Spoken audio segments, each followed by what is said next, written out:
Hi everyone and welcome. My name is Mr. S. I'm a primary school teacher here to help you with some of the tricky things at school. So, do you think you know what a sentence is? You might be writing them every day, but do you know how to identify simple, compound and complex sentences? Well, today I'm showing you the perfect building block trick that's going to help you spot the difference instantly. If you know how clauses work, and I don't mean Santa Clauses, then you can build any sentence in the world. So let's get into it. Now, before we look at the sentence structures, we need to meet the two main building blocks of English grammar, the clauses. First, we've got block 1, the independent clause. Now, this is a strong independent clause. It has a subject and a verb, and it makes complete sense by itself. It's a fully formed thought. For example, the girl does her homework. Now let's look here at block number 2, the dependent clause. Now this clause is weak and clingy. It might have a subject and a verb, but it starts with a connecting word that leaves you hanging. It cannot stand alone. For example, because it was raining. So you can try and think of it like this. An independent clause is a parent who can walk on their own. A dependent clause is like a toddler or a baby who needs to hold the parent's hand to make it make sense. Now let's look at our 3 sentence types. To make this easy, we're going to start with the exact same simple sentence and build on it like Lego blocks. So let's start with our simple sentence. Now, a simple sentence, here we are, is made by exactly one independent clause. It has a subject, here we have the dog, and it has a verb, barked. And it stops there. So there we are. A simple sentence is exactly what it says. It's simple, clean, one simple thought, the simple sentence. Now let's move on to the compound sentence. Now a compound sentence joins 2 independent clauses together like they're equals. So that's going to be 2 sentences or clauses or thoughts that work on their own. To glue them together, we're going to use a coordinating conjunction here. And some examples of those are for, and, but, or, yet. So there are a few more, but these are the main ones we see in primary school.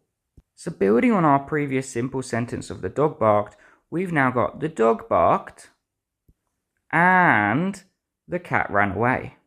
So as you can see, both of those independent clauses make sense on their own. We've got the dog barked, that makes sense on its own, and the cat ran away, making sense on its own too. They're just connected by my coordinating conjunction in the middle. Now a quick tip to remember is that if your 2 clauses are reasonably long, like this one, then you need to use a comma to join them together. If they're really short, then you don't need one. So lastly, let's move on to the last one here, a complex sentence. Now a complex sentence is going to blend one independent clause with one or more dependent clauses. To do this, we're going to need a subordinating conjunction. Here are a few examples. There are some more, but these are again the main ones. We've got because, although, if, since, and while.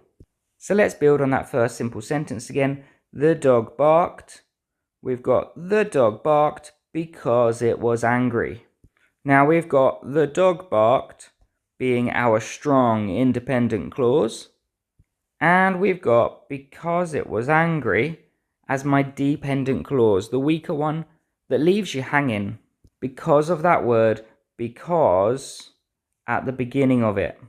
If I just say that clause on its own, because it was angry, you're going to be sitting there waiting for the person to finish their sentence. What? Because it was angry, what? So it shows me that it doesn't work on its own. It is a dependent clause. By joining my independent clause with my dependent clause, I've got a complex sentence. Now, a nice thing to note is that you can put those the other way around as well. Okay, so we could have because it was angry, comma, the dog barked. And that would work perfectly fine too. And now it is your turn. I've put a real SAT style question on the screen here for you.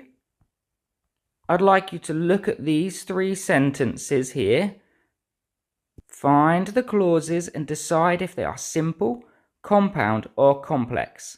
Grab a pen, give it a try, fill in the dots here as to if it was a simple, compound or complex sentence. 3, 2, 1. Pause the screen and welcome back. Now let's reveal the answers using our building blocks here. So sentence 1 is a complex sentence. I've got, although it was raining, we played outside. It starts with a dependent clause. Although it was raining is a dependent clause. It doesn't work on its own. So that is a complex sentence. Okay, on to sentence number 2. We've got the sun shone brightly in the sky. That is a simple sentence. It is just one strong independent clause making complete sense by itself. Lastly, on to sentence number 3. Tom wanted ice cream, but the shop was closed. You got it? That is a compound sentence. I've got Tom wanted ice cream. I've got the shop was closed. Those are two independent clauses joined together by my coordinating conjunction of but. Now before you click away, I've got a sentence structure cheat sheet here for you that you can screenshot and save for the next time you're doing your test prep or doing some homework.